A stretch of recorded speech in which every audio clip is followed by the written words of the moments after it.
National Football League, at least this week, site of the 2018 NFL Combine. 336 players already here or making their way. They get set to work out beginning on Friday.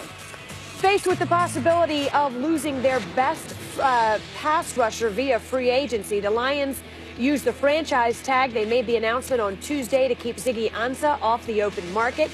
Ansah will make about $17.5 million if he plays on the tag next season, though the two sides do have until July 16th to reach agreement on a long-term contract.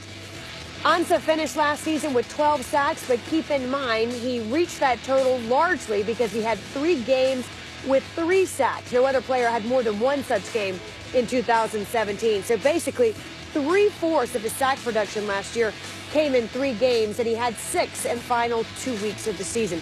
Any surprise here that they used the tag? No, what's interesting here is, as we all know, this combine is also a football convention, and you've got every front office member, every coach here in attendance, and every agent. And so Ziggy Ansah's agent's here. And I'm sure there would have been meetings this week that would have taken place with other teams in pursuit of Ziggy Ansah. And I can tell you this, I happened to see his agent last night, and he had a look of disappointment on his face because I think all the meetings that he would have had and all the money that he was dreaming about all got blown up with one franchise tag. Look, Ziggy Ansah is a premium player, man. I mean, he's a guy who's been plagued by some injury, which is some of the reason why his sack production has been inconsistent.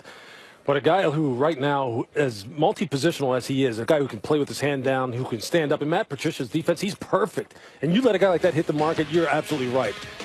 The money will go to the roof.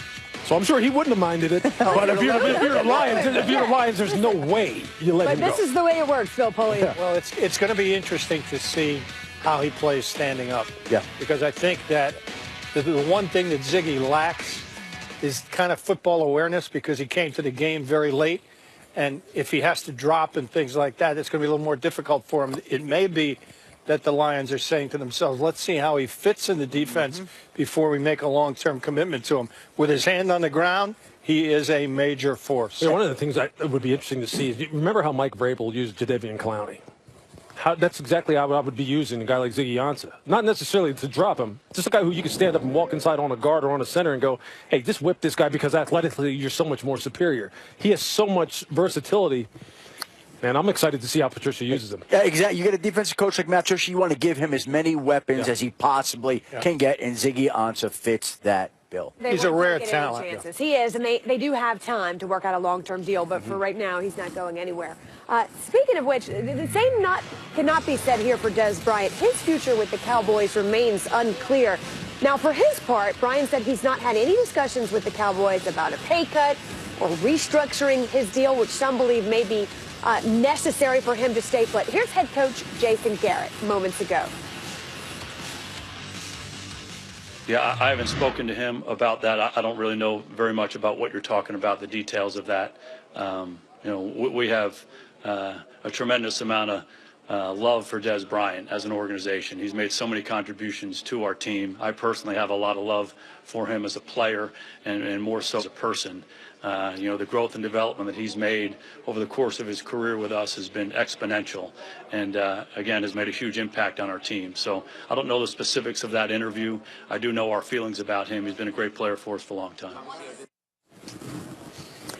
Well, Bill, I'll start with you. You talked about layers before. There's layers to this situation as well.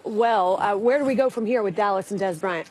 Well, first of all, I think that Jason's correct. I mean, they have a great feel for him, and that's especially true of Jerry and Stephen Jones. You know, he was a risk coming in, and Jerry worked really hard to try and get him to the point where he became a very productive player. Ultimately, it'll be a question of whether or not they can agree on money and whether or not they think he has longevity at this stage of his career to command that kind of money. That's the issue. Yeah, I mean, really, it's an economical discussion, right? I mean, that's what Bill's talking about. It's a surplus value thing. Your performance relative to your cost. And no one knows that better than your home team. No one. And right now, they're feeling as though, and I think you're going to see down the road here, that they're feeling as though his production warrants a much lower price. And that's not to say that he doesn't have value beyond what he does on the football field, because Jason talked about the fact that exponentially, right, he has matured and all, and he's a part of the Dallas Cowboys culture. Listen, you're the Dallas Cowboys. You've got to re-sign Zach Martin, who may become the highest paid guard in all of football. Will be. You're going to franchise tag DeMarcus Lawrence if you don't sign him to a long-term contract that's going to cost what, Bill? $16, $17, $18 million a year? Yes. Where is all this money coming from? Right. It's Correct. coming from somewhere. And the first place that you look in this particular case are the guys with the big money contracts. Dez Bryant has one of those. Who doesn't have the production? And you still have needs on defense to fill in order to become a Super Bowl team. So it doesn't augur well for a lot of money to be spent on Dez Bryant. That's the bottom line. Plus, for whatever reason, Dez and Dak Prescott have not been simpatico. They have not connected the way Tony Romo and Dez Bryant did. For whatever reason, there was an unspoken chemistry between those two that Dak Prescott and Dez Bryant have struggled to recapture. Do you see a drop-off, Lewis? when you Sure. watch them? Look, he's not the same player. He doesn't have the same explosiveness in his lower body, and injuries have robbed him of some of that. He's not one of those guys that can stretch the field vertically and those guys who can produce plus 20-yard plays like we talk about all year long. And Dallas sees that. Other teams see that.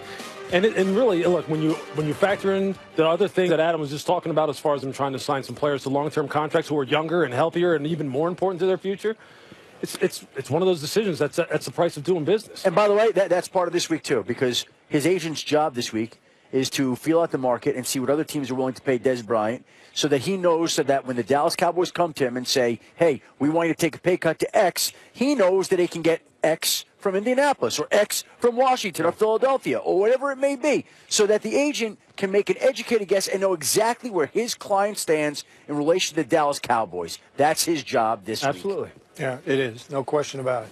Well, Dez, we often talk about players. We can see the drop off. They can see it or not see it, but it's hard to look in the mirror. And Absolutely. that's not what they're going to do right now. The one thing that gets lost in free agency is financial chemistry. There's two things every player in the league knows: what he's making and what the other guys on his team are making. Yeah, no kidding. And if you don't have financial chemistry, if you have a guy whose money is way out of line, out of whack with his production, that can divide the locker room. Mm-hmm. That's a really important factor. Sure. Well, it's funny you say financial chemistry, because the Packers and Aaron Rodgers looking to sort of restore that balance, if you will. The two sides apparently making progress in terms of contract negotiations with their franchise quarterback. We'll tell you where they stand straight ahead.